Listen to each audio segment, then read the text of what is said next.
ZDTech. 3 minutes pour tout comprendre. Bonjour à tous et bienvenue dans mon ZDTech, le podcast quotidien de la rédaction de ZDNet. Je m'appelle Marine Loust et aujourd'hui, je vous explique pourquoi et comment un pays entier a été privé d'internet à cause d'un tournoi de Minecraft qui a très mal tourné.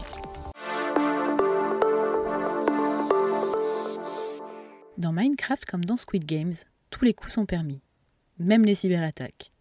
Nous sommes en Andorre, la principauté coincée entre la France et l'Espagne le samedi 22 janvier dernier. Les Squidcraft Games battent leur plein.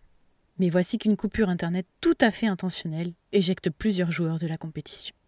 Alors pour commencer, c'est quoi les Squidcraft Games ? Inspiré par la série à succès Squid Games, ce tournoi en ligne se déroule dans l'univers du célèbre jeu Minecraft. Et comme dans la série Netflix, les épreuves suivent le mode Battle Royale. Non, rassurez-vous, il n'y a pas de mort, mais toute élimination est définitive.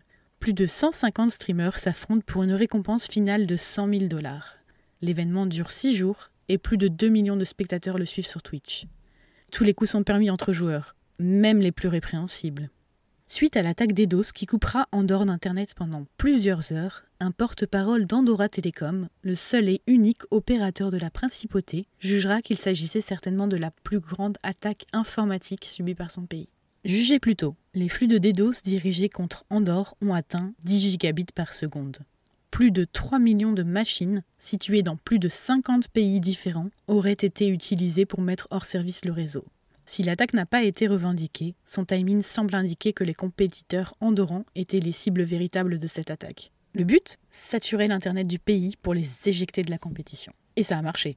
8 joueurs habitant dans la principauté sont immédiatement déconnectés et de fait éliminés de la partie. Mais les participants ne seront pas les seules victimes de cette grosse cyberattaque. C'est toute la principauté qui se retrouve soit totalement privée d'internet, soit avec une connexion très ralentie. L'histoire ne dit pas si de rage les joueurs furieux ont ressorti les Legos du placard. Mais c'est peut-être l'une des premières fois que le réseau internet d'un pays entier devient la victime collatérale d'un tournoi de e-sport qui tourne mal. Et voilà, on a fait le tour du sujet.